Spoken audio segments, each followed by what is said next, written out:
자, 오늘은 섹터를 하나 우리가 좀 그래도 좀 폭넓게 그리고 주어진 시간 내에 하나씩 보면서 이제 관련 종목군들도 같이 함께 체크를 해보려고 합니다.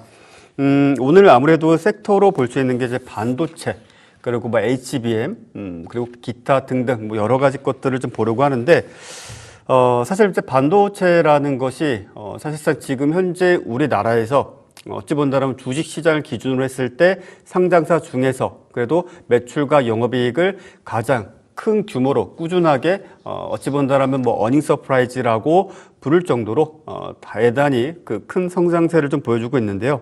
일단 그런 것들이 앞으로 어떤 식의 흐름을 또 보여줄 것이고 또 주식과 상관없이 산업은 우리가 각각 어떤 식의 관점으로 봐야 될지 아주 기초적인 수준부터 하나씩 좀 짚어가도록 하겠습니다. 일단 뭐 첫 번째 슬라이드를 좀 보신다라면 반도체 산업의 사이클이 늘 이제 존재한다라고 저는 생각을 해요. 그리고 그에 따라서 주가 역시 사실상 어느 정도 사이클이 있다라고 생각을 합니다. 그것을 좀 넓게 본다라면 긴 흐름으로 보게 된다라면 약 한 5년 정도라고 생각하시면 저는 될 것이라고 생각합니다. 자, 왜냐하면은 전 세계적으로 놓고 봤을 때 가장 큰 반도체, 즉 고밀도 직접 회로의 시장은 어느 분야가 가장 큰가? 자, 이 부분을 생각을 해보게 된다면 사실 반도체라는 것이 너무나 많습니다. 그래서 그냥 직접 회로도 있고 고밀도 직접 회로도 있고 또 초고밀도 직접 회로도 있고 또 그 이상으로 뭐 나노 단계로 들어가게 되면서는 사실상 우리가 뭐 한글로 표현하기 좀 어려울 정도로 뭐 초고밀도 직접 회로 이렇게 불러야 될런지 뭐 정확한 명칭이 없을 정도로 그 직접 회로의 어떤 규모 그 자체가 상당히 정말 초정밀의 단계를 넘어서고 있습니다. 그런데 그 사이클 자체가 어떤 식으로 진행되냐면은 그 D램 자체가 과거 한 20년 전부터 15년 전부터는 일종의 메모리 규격이라는 것이 이제 항상 나오기 마련입니다. 근데 그 메모리 규격이라는 게 대략적으로 5년, 즉 D램의 규격이라는 것이 약 5년마다 한 번씩 사이클이 딱 바뀌어 나간다라고 보시면 됩니다. 그래서 아마 뭐 정확한 시기는 뭐 5년이 조금 안 될 수도 있고 5년이 조금 넘을 수도 있습니다. 그러니까 대표적인 D램이 지금 현재 시점에서 뭡니까? DDR5죠. 그래서 DDR5 같은 경우에는 그 전에 DDR1, DDR2, DDR3, 그리고 DDR4, DDR5. 자, 이런 식으로 하나씩 단계별로 넘어왔는데, 물론 1에서 2로 넘어갈 때는 뭐 3, 4년, 그리고 뭐 2에서 3으로 넘어갈 때는 뭐 2, 3년. 이렇게 시간 차이는 있겠지만, 평균적으로 약 한 5년 정도의 사이클이 있고, 그것을 뒤바꾸는 것은 사실상의 D램의 규격이다. 그러니까 D램 반도체의 규격이 새로 나올 때마다 바뀌어 나가고 있다라고 보시면 되겠습니다. 그런 대표적으로 우리나라에서는 D램 규격이 바뀔 때마다 볼 수 있는 것이 아무래도 현재로서는 하이닉스가 대표적인 그 종목이 되겠죠. 이동평균선이 좀 많으니까 이동평균선을 좀 지우고 보도록 하겠습니다. 자, 전체적으로 보게 된다면 주가를 뭐 2017년도쯤까지는 상승을 하다가 2017년도 이후로 대략적으로 한 3, 4년 정도를 횡보하다가 그 중간에 뭐 3년차 때 상승세 보여주고 이 중간 과정에서는 아마 뭐 코로나 팬데믹도 좀 발생을 했었지만 그 뒤로 DDR5가 2022년도쯤부터 해서 이제 서서히 수면 위로 좀 올라오기 시작했고 23년도, 4년도에 본격적으로 이제 보급, 양산을 시작하면서 일반인들이 이제 사실상 이제 소비를 이제 많이 했었고, 더 나아가서 뭐 서버, 컴퓨팅 시장에 있어서도 이제 메모리 규격 자체가 DDR5로 바뀌어 나갔던 시점일 것입니다. 그런데, 물론 잠시 후에도 말씀을 드리겠지만, 그 메모리 규격이 바뀌면서, 자, 그러니까 D램이, DDR5로 규격이 바뀌면서 사실 이게 좀 안타까운 이야기인데, 전 세계 많은 예를 들어서 소위 반도체 전문 기업이라고 하는 곳들이 HBM이라는 것은 그때 당시에는 정확하게 규격이 있진 않았어요. 그러니까 뭐냐면은 이런 식으로 하면은 좀 더 빠르고 고대역폭의 메모리 반도체를 만들 수 있지 않을까? 근데 마땅히 쓸 데가 없네. 그래도 한번 연구를 해보자. 그래도 이게 연구에 성공하더라도 마땅히 이곳을 사줄 사람이 없네? 어떡하지? 에이, 모르겠다. 그냥 여기서 접자. 라고 했던 게 삼성전자였습니다. 그리고 그때 당시에 이게 돈이 될지 안 될지 모르겠지만 그래도 우리가 미래 신산업을 위해서 무언가 기술력을 강화를 해야 되고 또 이런 부분들에 있어서 사실상 R&D 비용을 아끼지 말자라고 해서 계속적으로 추진했었던 게 SK 하이닉스였습니다.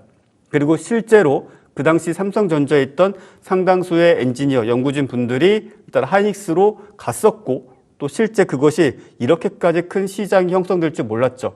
근데 그것이 어찌 본다라면 이제 DDR5 그리고 더 나아가서 이제 AI라는 또 AI 직전에는 사실상 그래픽 카드를 통해서 그때 당시에는 AI 프로세싱이라는 개념이 아니라 이제 그래픽 즉 우리가 일반적으로 3D를 조금 더 원활하게 사용하기 위한 그런 어떤 GPU를 장착한 그런 곳에서 어찌 본다면 이제 HBM 수요가 있었지만 그렇게 대규모는 아니었죠. 하지만 천정부지로 HBM의 수요가 늘어나게 되면서 24년도, 25년도에 SK 하이닉스의 주가는 말 그대로 사상 최고 상장 이래 기업이 만들어진 이후에 사상 최고치를 기록을 하고 있습니다. 삼성전자도 이제 같이 한번 보게 된다면 좀 안타까운 이야기죠. 뭐 여러 가지 사정들이 있겠지만은 뭐 내부 사정이야 우리가 뭐 정확하게 평가할 수는 없겠지만 앞서 말씀드린 대로 DDR5를 사실상 가장 먼저 그리고 저나노 그리고 고클럭대 그래서 기술 개발 어찌 본다면 여러분들 신문 기사를 한번 검색을 해보시면은 그런 이야기를 많이 보시게 될 거예요. 세계 최초 기술 개발, 기술 성공 이런 키워드들이 들어간 기업들은 대다수가 삼성전자입니다. 그런 뉴스들은 다 삼성전자예요. 그런데 이제 한 가지 문제가 생겼었던 게 삼성전자랑 SK 하이닉스랑 경쟁을 하는 구도도 아니었습니다. 불과 2, 3년 전까지만 하더라도 그냥 당연히 삼성전자가 전 세계 D램 시장의 50% 가까이 또는 그 이상을 사실상 독점하고 있는 그런 어떤 기업이었었고 경쟁 상대도 아니었었고 항상 삼성전자가 D램 자체를 예를 들어서 뭐 10,000원에 팔고 있으면 하이닉스는 우리는 그냥 9,000원에 팔아야지. 약간 이런 식의 분위기가 형성이 되어 있었죠. 그런데 여기서 이제 삼성전자가 삽질을 하기 시작합니다. 그러니까 삽질이라는 것이 뭐냐? 내놓는 반도체 DRAM5, 그러니까 DDR5 메모리 반도체를 내놓았고 전 세계적으로 엄청난 양을 사실상 삼성전자가 공급을 했죠. 그런데 그 DRAM을 사용한 전자기기라든지 주요 장비들이 하나씩 하나씩 다 망가지기 시작하거나 연산 오류를 나타내거나 제대로 작동을 하지 않거나 아니면 소위 이제 클럭이라고 하죠. 자동차로 치면은 킬로미터 수라고 보시면 될 것 같습니다. 시속 얼마만큼의 속도를 낼 수 있는가. 그러니까 메모리 반도체도 마찬가지예요. 이제 클럭이 뭐 6,000MHz냐 아니면 8,800MHz냐 뭐 이런 식으로 규격이 있다라면 그 속도를 내야 되는데 속도를 못 내는 것입니다. 오히려 연산 오류를 일으키고 오히려 아주 중요한 연산 작업을 하고 있는데 아니면 정말 중요한 뭐 데이터 마이닝 아니면 데이터 처리를 하고 있는데 이게 자꾸 불량이 나는 거예요. 오류가 나는 거예요. 심지어는 게임을 어떤 즐기는 친구들조차도 게임을 하다가 갑자기 시스템이 멈춰버린다든지 뭐 이런 상황이 발생해버린 것입니다. 그러면서 대략적으로 보신다면 2022년도부터 주가는 주봉상으로 연이은 하락세를 계속적으로 이어가게 됩니다. 사실 이 부분은 뭐 코로나도 있고 아니면은 뭐 다른 여타 부수적인 문제도 있겠지만 이 시점에서 삼성전자의 주가가 하락을 한다라는 것은 반대급부로서 SK 하이닉스의 주가는 상승을 한다라는 이야기가 되어버려졌죠. 그리고 전 세계적으로 SK 하이닉스는 사실상 삼성전자가 그동안 독식해왔던 그리고 상당수의 어떤 시장 지배력을 갖추고 있었던 D램 시장에서 삼성전자를 꺾고 마이크론을 당연히 짓밟고 전 세계 1위의 D램을 생산하는 기업이 되었습니다. 그런데 정말 천운이었죠. 여기서 그냥 끝나면 상관이 없는데 SK 하이닉스는 앞서도 말씀드렸다시피 HBM이라는 사실상 갑자기 어느 날 필요하게 된 기술이에요. 그러니까 이 기술이 이렇게 말씀을 드리면 될 것 같아요. DDR5는 계속적으로 연구 개발을 해오고 양산 체계를 준비하고 이러면서 뭐 1년, 2년, 3년, 4년 이런 식의 시간이 소요가 되었다고 보시면 돼요. 그런데 그런 거에 비해서 HBM이라는 것은 D램을 3D로 소위 이제 적층을 해서 아주 높은 클럭을 유지하면서 빠른 속도로 그리고 메모리 용량 확장도 기존 D램에 비해서 좀 수월하게 그렇게 만들 수 있는 부분들이었는데 이 기술력을 갑자기 필요로 할 줄은 아무도 몰랐던 거예요. 갑자기. 그러니까 갑자기 어느 날 짜잔하면서 나타났던 것이 오픈 AI의 챗 GPT라는 서비스였죠. 전 세계가 뭐 채팅으로 뭘 하라는 거야. 도대체 채팅으로 뭘 어쩌라는 거지? 뭐 이런 식이었어요. 그런데 그 백그라운드 상에서 모든 인공지능의 사실상 소위 뭐 MLL, 그러니까 LLM이라고 하죠. 잘못 말씀드렸네요. LLM, 즉 대규모 언어 학습 장치라든지 아니면 뭐 데이터 데이터 머신이라든지 아니면은 뭐 AI 뭐 학습이라든지 이런 모든 것들이 백그라운드에서 사실상 우리가 기존에 알고 있었던 로직 칩, 뭐 잠시 후에도 말씀드리겠지만 CPU가 아니라 GPU로 처리를 하고 있었던 거예요. 근데 그 GPU에서 아주 빠른 속도로 데이터를 처리하는데 이 GPU에서 처리된 데이터가 우리 저장 기억 장치로 옮겨져야 되는데 이게 너무나 빠른 속도로 데이터를 대규모로 처리하다 보니까 이 중간에 병목 현상이 생기는 것입니다. 그러니까 바로 하드디스크로 복사를 하고 하드디스크로 전송을 하고 아니면은 뭐 SSD로 전송을 하고 그러기에는 이 중간에 병목 현상이 너무나 많이 생기는 거예요. 그래서 이 GPU에서 처리한 데이터를 중간에 데이터를 저장을 임시로 해두고 조금은 더디더라도 보조기억 장치로 다시 데이터를 옮겨주는 타이밍에 GPU는 또 다른 연산을 하고 있고 중간에 병목 현상을 해결해주는 무언가가 필요했는데 앞서 말씀드린 대로 챗 GPT라는 게 갑자기 띡 나타나더니 갑자기 마이크로소프트, 구글 아니면 메타 여기저기서 우리도 하면서 전 세계가 AI라는 것에 기반을 둔 그리고 사실상의 산업의 혁명이 발생을 해버렸습니다. 그리고 하나둘씩 우리가 AI라는 기술에 의해서 소위 말해서 직업군의 흐름도 많이 바뀌고 있습니다. 뭐 이제 소위 여러분들이 뭐 유튜브 같은 거 많이 보시거나 이런 거 보시면은 썸네일 제목으로 신입 직원을 뽑는 곳은 이제 망합니다. 뭐 이런 자극적인 제목도 많이 보실 거고 이제 신규 채용은 안 한다.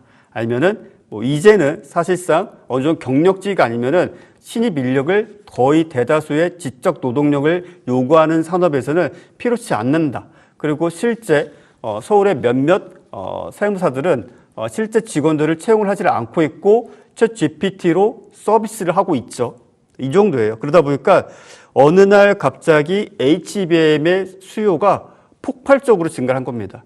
그러니까 DDR5처럼 우리가 이렇게 준비를 하고 곧 출발을 할 거야. 곧 출발을 할 건데 이제 곧 정식 출시를 할 것이고 뭐 이런 일정들이 있었는데 HBM은 너네 혹시 이거 100만 개 지금 만들 수 있어? 막 이런 식이었던 거예요. 근데 안타깝게도 삼성전자는 우리도 할 수 있긴 있는데 그게 조금 시간이 걸릴 것 같아가 되어버렸어요. 왜냐하면 앞서도 말씀드렸죠. HBM은 D램으로 만듭니다. 그러니까 D램 가지고 다른 뭔가 하고 HBM은 또 다른 반도체가 아니라 D램을 가지고 3D 레이어, 즉 적층을 해서 만든 게 그러니까 HBM이에요. 그런데 삼성전자는 일단은 D램부터 첫 단추가 잘못 꼈죠. 수율이 안 나오는 상황이 되어버렸죠. 수율이 잘 나오지 않는 D램 가지고 HBM을 만드니까 수율이 더 안 나오죠. 그게 작년까지의 삼성전자의 상황이었었고 올해도 사실 뭐 어떻게 된 상황인지는 알 수는 없지만 전 세계 수많은 벤더들이 SK하이닉스를 찾고 있죠. 왜? 수율이 너무나도 잘 나오는 즉 10개를 생산하면 9개, 10개가 정상 제품을 생산하고 있는 SK하이닉스가 그 D램을 가지고 만든 HBM은 당연히 수율이 좋겠죠. 그래서 엔비디아, AMD 아니면은 별도의 지금 현재 뭐 로직 칩을 개발 또는 이제 설계하고 있는 뭐 인텔이라든지 구글이라든지 메타에서도 사실상 SK하이닉스의 HBM 또는 D램을 이용을 하고 있고 또 그것이 주가에도 영향을 미치고 있고 그 주기는 대략적으로 5년 정도의 시간이 유지가 된다. 근데 이번 사이클은 조금은 특이하다라고도 볼 수가 있겠습니다. 왜냐하면 상당히 이 HBM의 시장이 앞으로 1년마다 약 2배씩 증가하신다라고 보시면 돼요. 그래서 우리가 2배씩 증가한다는 게 차트를 잠시 좀 보아주신다면 예전에 이제 무어의 법칙이라는 것이 있었죠. 무어의 법칙이라는 것은 이제 인텔 그 당시 CEO가 1년에 2배씩 CPU의 클럭은 늘어나게 된다. 발전하게 된다. 그래서 예를 들어서 CPU의 처리 속도가 1GHz였으면 그 다음에는 2GHz, 그 다음에는 뭐 4GHz. 우리나라는 삼성전자 그때 반도체 부분에 황모모 씨께서 정확한 이름 생각나지 않는데 뭐 황의 법칙이라고 해서 용량이 2배씩 늘어난다. 그래서 128MB에서 또는 뭐 256MB, 기가바이트로 넘어가서도 마찬가지였었고요. 그런데 이번 경우 좀 다른 게 뭐냐면은 재작년까지 HBM 시장은 대략적으로 5%가 안 됐었습니다. 전체 메모리 반도체 시장을 기준으로 HBM이 차지하는 비중은 주가를 사실상 대략적으로 10만 원부터 거의 이제 40만 원 근방까지 왔죠. 40만 원까지 약 한 200%, 300% 가까이 주가를 상승시킴에 있어서 실질적으로 매출도 지금 기존에 1조 벌던 기업이 5조 원 벌죠. 영업이익만으로. 그런데 지금 현재 HBM이 차지하고 있는 전 세계 메모리 시장의 비율은 전년도까지는 대략 5% 내외라고 보시면 돼요. 메모리 반도체 시장 기준으로 했을 때. 그러면 내년에는 어떻게 되는가? 내년에는 10%로 늘어나게 됩니다. 그럼 2027년은 어떻게 되는가? 대략적으로 20%로 늘어나게 됩니다.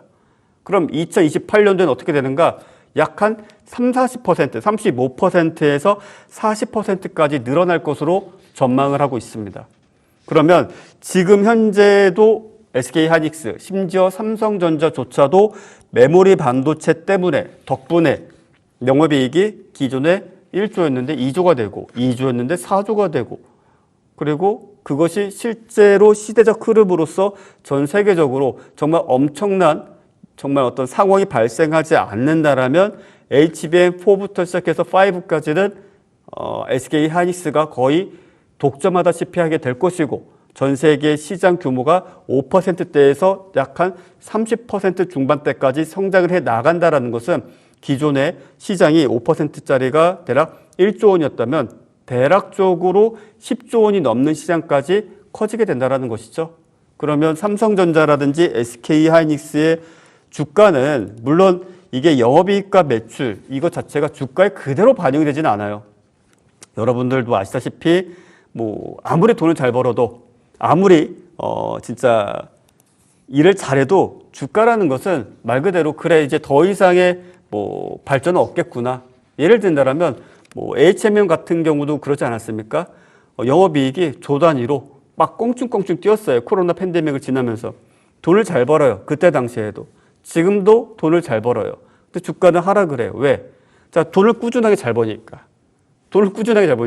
자, 기존에 1,000억 원 벌던 기업이 1조 원을 벌면은, 와, 주가 따라가요. 그 다음에도 1조 원 벌면, 그 다음에도 1조 원 벌면 주가는 와, 하락을 해요.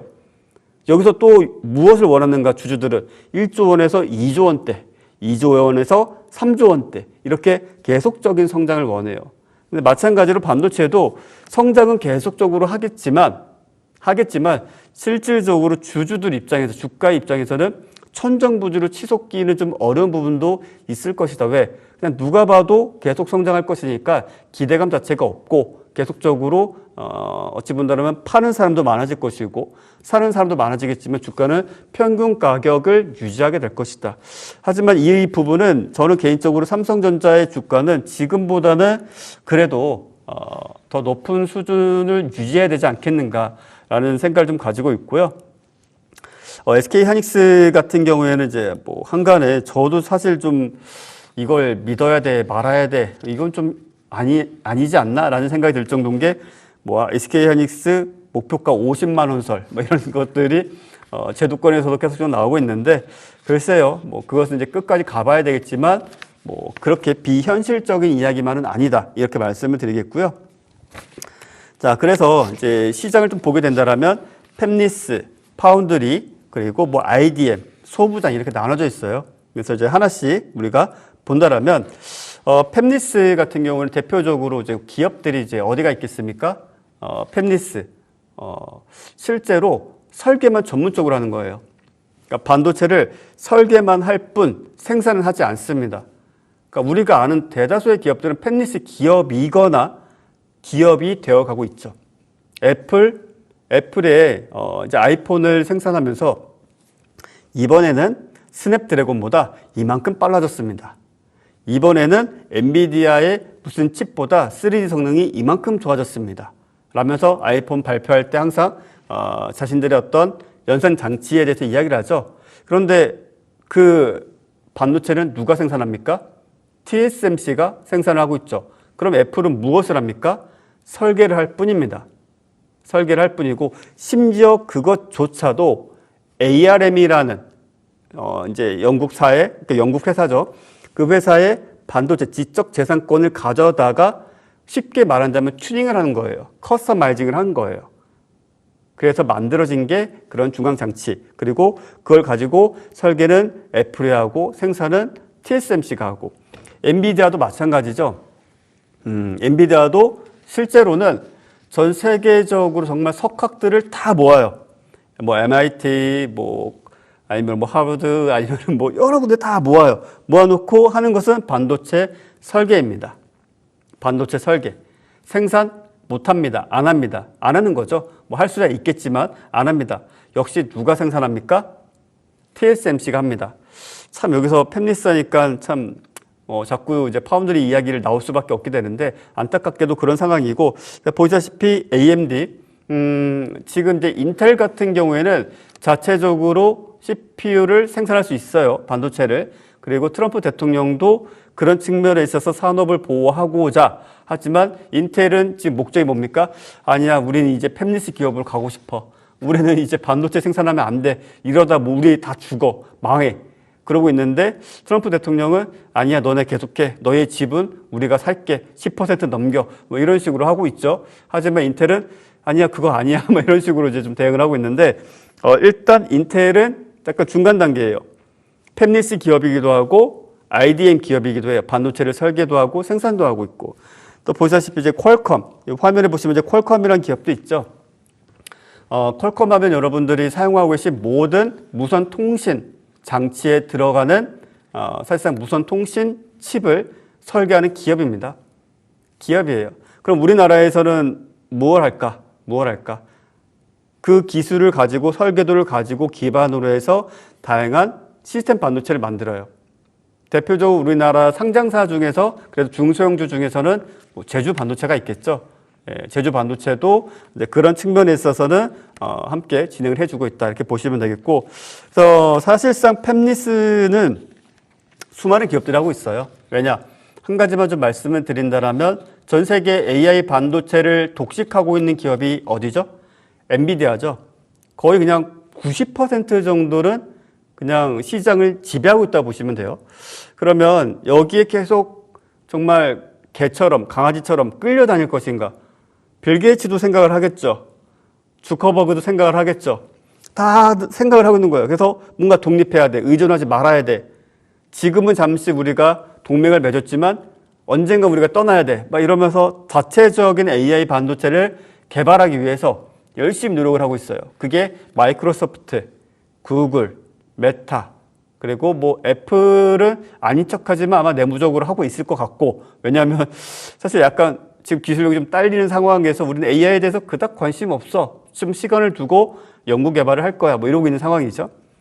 그 외에 수많은 기업들이 이제 도전 중에 있습니다. 그래서 탈 엔비디아를 외치고 있는데 시간이 조금 필요할 것으로 보여지고, 하지만 그 기업들도 역시나 팹리스 기업으로서의 조건을 갖춰가고 있다, 이렇게 보시면 되겠고요. 자, 그 다음에 이제 파운드리를 보시면 앞서도 말씀을 드렸죠. 반도체를 설계를 하면은 반도체를 생산해 줄 기업이 필요해요. 반도체를 누군가가 생산을 해줘야 됩니다. 왜냐하면 반도체 생산은 아예 다른 영역이죠.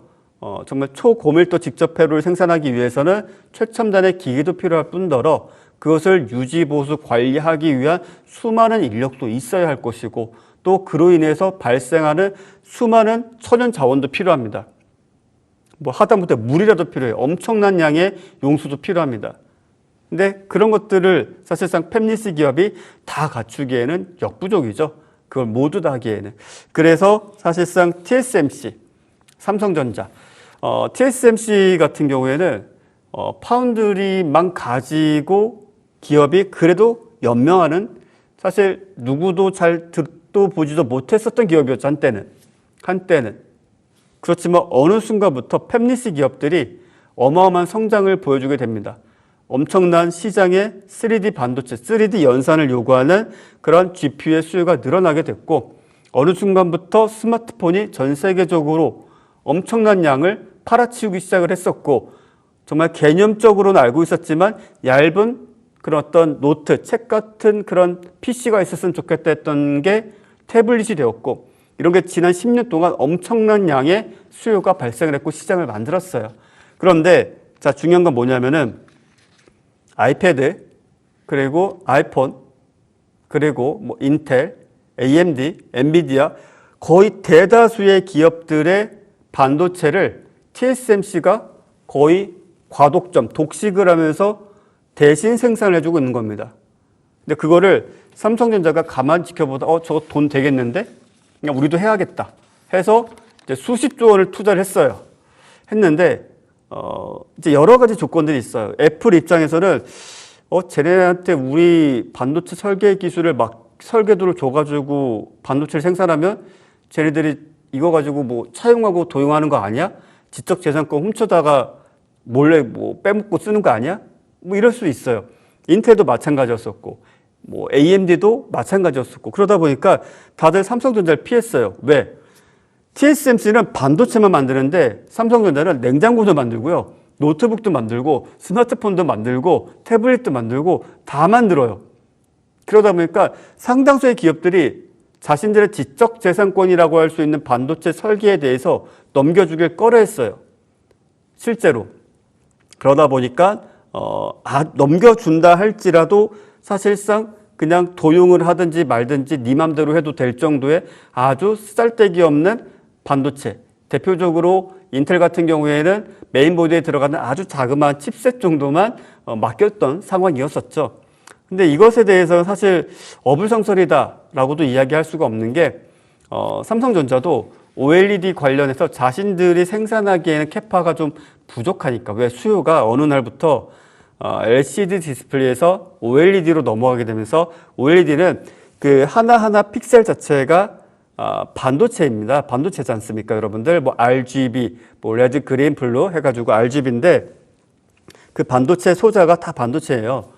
그 디스플레이가. 근데 이것 자체가 우리가 좀 힘드니까 좀 대신 생산해 줄 곳이 어디 없나 했는데 뭐 LG 디스플레이에게 맡길 수는 없잖아요. 나름 그래도 시장의 경쟁 구도를 그려가고 있는데 중국에서 이제 좀 찾은 거죠. BOE에게 맡긴 거죠. 이 BOE가 그래 우리가 대신 열심히 생산해 줄게 하면서 열심히 생산했어요. 생산을 했다가 어느 순간부터 자체적인 브랜드를 만들고 자체적인 기술력이다라고 광고를 하면서 디스플레이를 다른 기업에게 막 팔기 시작한 거예요. 그래서 삼성전자가 딱 보니까 이거 우리 기술 차용했는데 싶어서 알고 보니까 실제 모두가 우려했었던 애플이 우려하고 엔비디아가 우려했던 지적재산권을 도용당할지 모른다라는 것이 실제 삼성전자가 BO에게 당해버렸었죠. 근데 또 웃긴 상황은 중국 내에서 최근에 아이폰을 새롭게 출시를 하게 되면서 중국 내에서는 디스플레이가 삼성께 아니면 반품하는 그런 어떤 웃지 못할 해프닝까지 발생을 하고 있죠. 그러니까 기술을 도용해도 품질은 아직까지는 뒤처지고 있다. 이런 부분들이 좀 있다라는 것이고요. 자, 여하튼 간에 삼성전자는 그런 측면에 있어서 일단 파운드리 부분에 있어서 어쨌든 쫓아가려고 했는데 많은 팹리스 기업들이 좀 멀리하기 시작했던 것 같아요.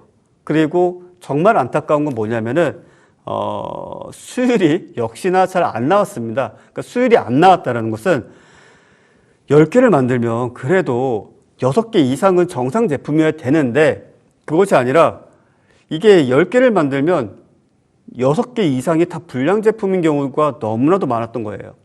너무나도. 그러니까 삼성전자도 도대체 왜 그런지 저도 이유를 알 수 없죠. 뭐 한간에는 일은 안 하고 다들 정치 싸움한다 뭐 이런 이야기도 좀 들었는데 뭐 카더라 통신이고 정말 왜 그런지 모르겠지만 그런 어떤 측면에 있어서도 많은 기업들이 TSMC에게 우리 거도 좀 만들어줘, 우리 거도 좀 만들어줘 하면서 TSMC를 사실상 전 세계 파운드리 시장의 거의 80% 가까이를 독식하고 삼성전자의 파운드리 시장 내에서의 시장 점유율은 약 5%, 많아봤자 10% 이하 수준을 유지하게 되는 상황이고 이 부분을 삼성전자 측에서는 그래도 2030년쯤까지는 그래도 자신들이 어떻게 해보겠다라고 하지만 아직까지도 별다른 소식이 없습니다. 예, 그래서 당분간은 파운드리 부분에 있어서는 이렇게 생각하시면 될 것 같아요. 엔비디아가 삼성전자에게 파운드리 부분에 있어서 AI 반도체를 위탁 생산을 맡긴다. 위탁 생산 계약을 맺게 된다. 라고 한다면 삼성전자의 주가는 어쨌든 중요한 것은 10만 원 이상에서 움직일 확률이 매우 높다. 이렇게 보시면 될 것 같고요. 그 외에는 사실 지금 현재 대어로 잡을 만한 게 없죠. 뭐 테슬라와 관련돼서 파운드리 부분 계약을 했지만 미국 내에서도 생산해야 될 것이고 뭐 상당히 큰 조 단위의 공급 계약이긴 하지만 장기간에 걸쳐서의 공급 계약이기 때문에 사실 크게 메리트는 없죠. 근데 그런 것들을 앞으로 어디에게 수주할 것인가? 단연코 엔비디아라면은 사실상 TSMC를 꺾을 수 있거나 경쟁할 수 있는 대상이 되지 않겠는가라는 조심스러운 생각도 해봅니다. 자, IDM. 자, IDM 같은 경우에는 간단하게 생각하시면 돼요. 북치고 장구치고 다 한다. 북치고 장구치고 다 한다. 그래서 인티그레이티드 디바이스 매니팩처 해가지고 사실상 반도체를 설계도 하고 반도체를 만들기도 하고 그 반도체를 패키징도 하고 반도체를 판매도 하고 공급도 하고 이 모든 것들을 다 하는 기업입니다. 대표적으로는 자, 삼성전자, SK하이닉스 그리고 인텔, 뭐 여기 나와 있죠. 뭐 인텔, 즉 여기서 보시는 화면처럼 인텔과 삼성전자, SK하이닉스, 즉 팹리스 기업들이 반도체를 설계를 하면 IDM 기업 또는 이제 팹리스 기업 왜 같이 겸하고 있으니까 이렇게 막혔을 때 실제 반도체를 생산해 주거나 필요한 반도체를 공급을 해준다. 왜냐하면 뭐 엔비디아 같은 경우에는 실제 AI 반도체, GPU에 들어가는, 그러니까 GPU라는 것 그 자체가 다 계속 연산 장치만 있는 게 아니에요. 뭐 이 정도의 어떤 GPU가 있다고 가정한다면 뭐 오른쪽 구석에는 HBM, 왼쪽 하단부에는 뭐 연산 장치, 그 다른 오른쪽 하단부에는 뭐 전원을 안정적으로 공급해주는 장치 이런 것들이 이제 들어가게 되는데 그런 것들을 또 공급을 해주게 되겠죠. 그래서 사실 이제 IDM 기업은 전 세계적으로 이제 그렇게 흔치는 않습니다. 그러니까 중국 같은 경우에는 반도체 굴기라고 해서 사실상 천문학적인 자금을 투자를 했지만 실패했죠. 왜? 사실상 미국이 방해를 많이 했었죠. 예, 그래서 뭐 EUV 장비라든지 그러니까 노광 장비라고 하죠. 이런 장비도 공급을 못하게 했었고 뭐 여러 가지가 있었는데 실제 지인분들께서 중국에 이제 반도체 이제 한국에 계시다가 이제 가신 분들에게 이제 여쭤봤어요. 그래서 뭐 어쩌냐? 실제 반도체는 생산할 수 있는가? 노광 장비도 없고 이런데 도대체 뭐 하는 거냐? 그렇게 물어보니까 반도체 생산을 하고 있고 이렇게 보시면 됩니다. 노광 장비를 너희가 우리한테 안 팔아? 그럼 우리가 직접 만들지 뭐. 그러니까 이러고 있는 단계예요. 그리고 실제 반도체를 생산할 수 있는 단계입니다. 수율은 안 좋고 아직은 저용량이고 저클럭이지만. 그래서 최근에 나왔던 게 중국이 그런 얘기를 했죠. 자, 엔비디아 우리한테 공급 안 해줘? 미국이 막아? 그럼 우리가 만들게. 왜냐하면 자, 지난 수년간 어찌 보면 반도체 생산하기 위해서가 아니라 노광 장비를 생산하기 위해서 자체 기술력을 계속 만든 거예요. 근데 중국이 또 하면 하지 않습니까? 카피에 있어서는 정말 대단한 국가 아니겠습니까? 이건 비판이 아니라 정말 대단한 국가 아니겠습니까? 어쨌든 뭐 로켓이든 인공위성이든 뭐 얼마 전에도 다양한 군사 무기를 공개한 것으로 보아서는 뭐 스텔스 무기도 너무나 많았죠. 충분히 가능할 것으로 보여지고, 그렇게 되면 아마 중국발 IDM 기업도 생겨나지 않겠는가. 그 정도까지는 열어두셔야 되겠고요. 그러면 이제 IDM 기업의 주가적인 측면에 있어서는 이제 어떻게 봐야 될 것인가. 그 부분이 대표적으로 이제 삼성전자와 SK하이닉스가 그래도 D램을 설계하고 연구하고 생산하고 패키징하고 공급하고 막 이런 것들을 하지 않습니까? 자, 그러면 일단은 D램까지 생산하고 있고 이제 그 D램을 가지고 돈까지 벌고 있어요. 그러면서 뭐 엔비디아, AMD, 그리고 뭐 SK, 삼성, 마이크론 여기까지 오게 되었어요.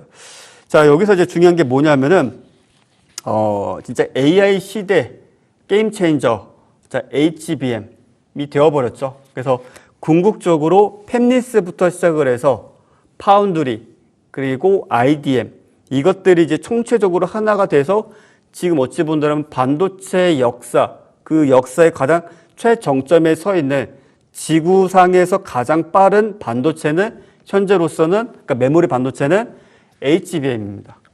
그럼 그 HBM을 누가 생산할 수 있는가? 전 세계적으로 삼성전자, SK하이닉스, 그리고 미국의 마이크론, 딱 세 곳이 끝입니다. 그 외에는 그 어떠한 곳도 현재 HBM을 생산할 기술력이 없습니다.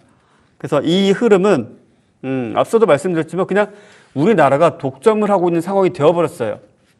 그렇다고 해서 이게 뭐 별것 아닌 것이 아니라 너무나 많이 수요가 예상이 되고 있고 너무나 큰 시장이 만들어졌고, 심지어 그 시장이 매년 거의 2배 가까운 성장세를 당분간 수년간 이어갈 확률이 매우 높은 상황인 거예요.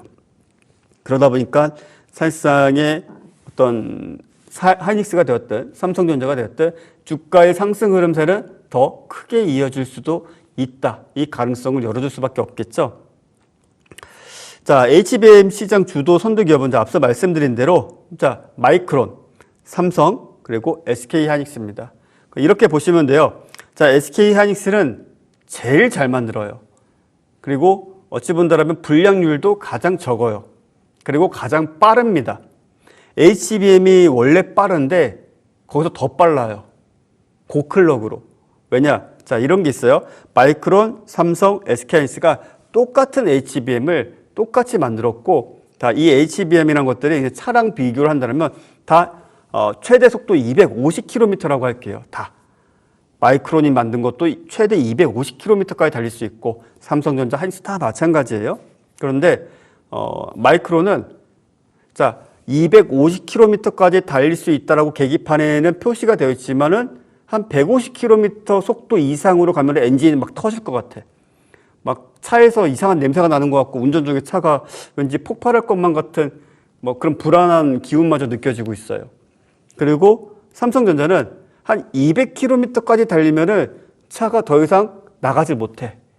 그리고 뭔가 차에서 뜨거운 열기가 느껴지고 있어요. 그리고 차량의 속도가 갑자기 꾸준하게 200km로 달리는 것이 아니라 210km로 갔다가 다시 갑자기 190km로 훅 떨어지고 이 변동폭이 너무나 커요. 변동폭이. 그런데 SK하이닉스는 자, 차량 한계 속도가 250km라고 한다면 250km까지 쭉 달려서 그냥 그 속도에서 쭉 그냥 정속 주행을 해버리는 겁니다. 속도가 줄지도 않아요. 그리고 엔진에서 대단히 열기가 많이 발생하지도 않아요.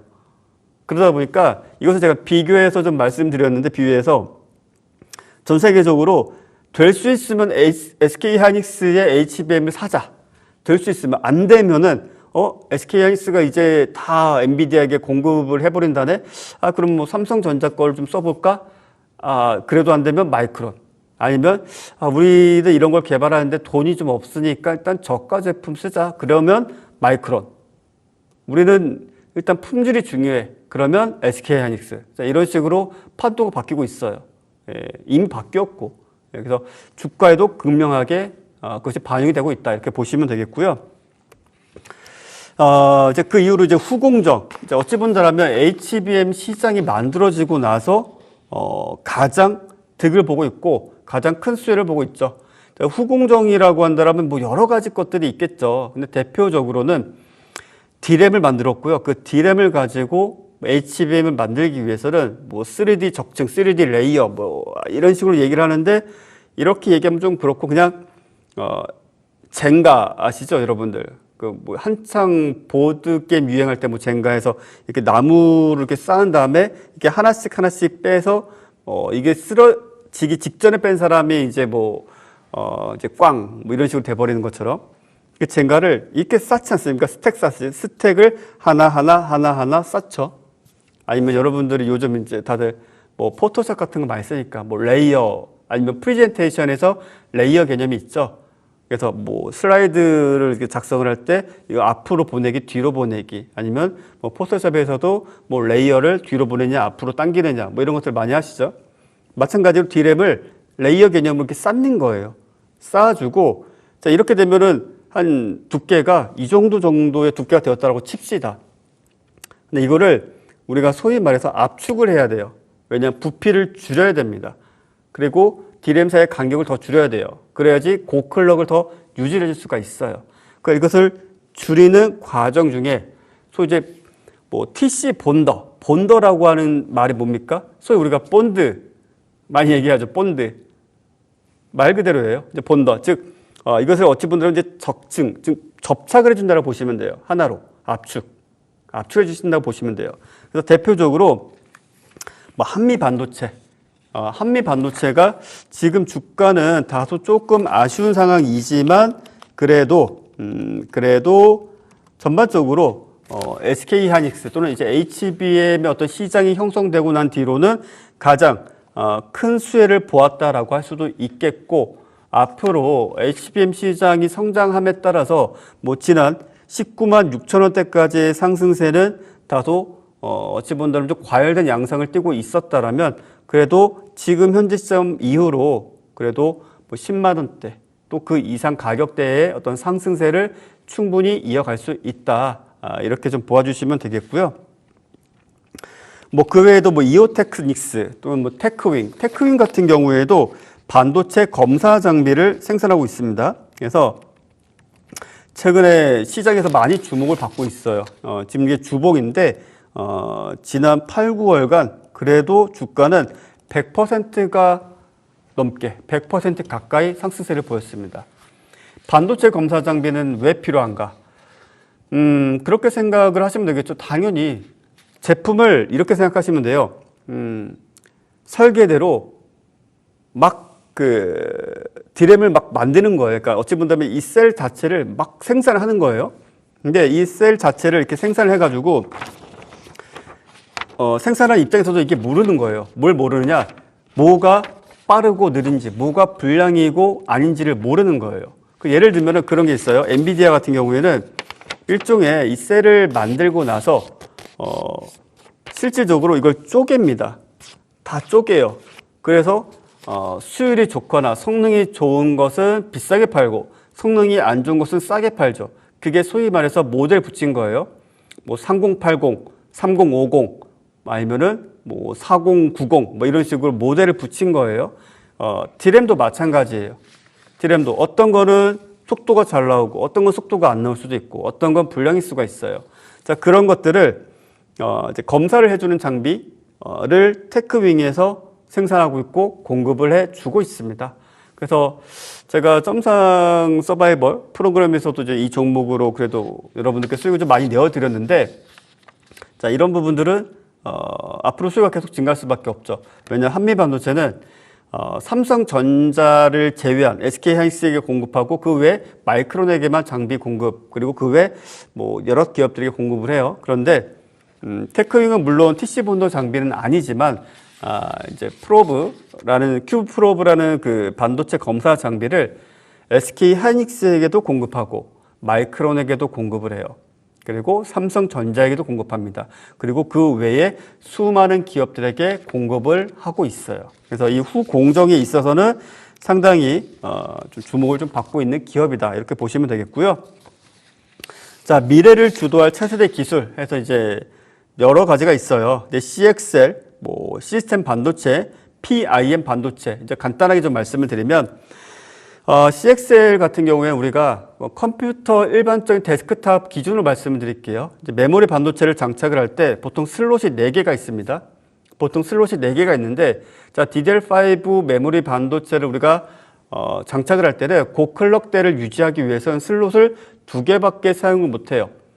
4개의 슬롯을 가득 채워서 사용을 했을 경우에는 대당 뭐 64GB짜리 메모리를 쓰게 된다라면 대략적으로 256GB를 다 쓸 수 있는데, 속도는 기존에 한 200km로 달릴 수 있는 그런 성능의 차량이었는데 100km도 안 되는, 시속 100km도 안 되는 속도로 달릴 수밖에 없는 그런 성능 저하가 발생해버리는 거예요. 그러다 보니까 현재는 거의 소위 말해서 슬롯 2개만 쓰고 있고, 뭐 정말 하이엔드급 서버 시장 가면은 보통 그렇게 사용되고 있어요. 그런데 시대적으로 메모리 용량이 계속적으로 더 빠르게를 요구하고 있어요. 그래서 이것을 어떻게 하느냐? 그래픽 카드가 장착되는 규격이 있습니다. 슬롯. 즉 PCI 슬롯이라고 하는데, 이 슬롯에다가 우리가 메모리 반도체를 꽂아서 사용을 할 수 있게 해보자 라고 해서 만들어지고 있는 기술이에요. 그런데 이제 약간 오해를 하시는 분들이 HBM을 대체하는 기술이 아닙니다. HBM과는 아예 다른 거예요. HBM은 연산장치에 들어가는 것, 그리고 CXL은 기존의 컴퓨터 서버 내의 메모리 반도체, 그러니까 메모리 용량을 확대해주는, 그리고 속도도 HBM보다 느립니다. 그리고 시스템 반도체는 간단히 생각하시면 돼요. 우리가 사용하고 있는 모든 것들은 시스템 반도체다. CPU도 로직 칩, 그리고 로직 칩은 시스템 반도체 내에 들어가요.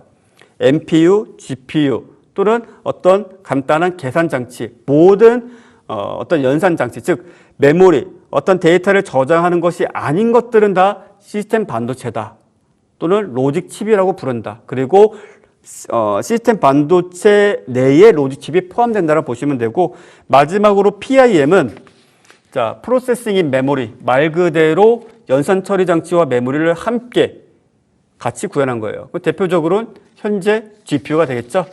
자, 일단 오늘 좀 더 많은 이야기를 좀 해드리려고 했는데, 항상 뭔가 얘기하다 보면 시간이 후딱후딱 지나가는 것 같습니다. 일단은 뭐 다음에도 좋은 기회가 된다면 일단 또 다른 산업을 더 깊게 얘기해 드리겠고요. 자, 오른쪽에 보시면 QR코드 있어요. 여러분들 QR코드 카메라 앱으로 툭하고 갖다 대시면은 정말 유용한, 지금 제가 여러분들께 안내해 드린 것보다 훨씬 더 실전에 접목해 볼 수 있는 돈 되는 투자 정보 무료로 여러분들께 제공해 드리고 있으니까 모두들 참여들 하셔서 함께 수익들 즐기시길 바라겠고요.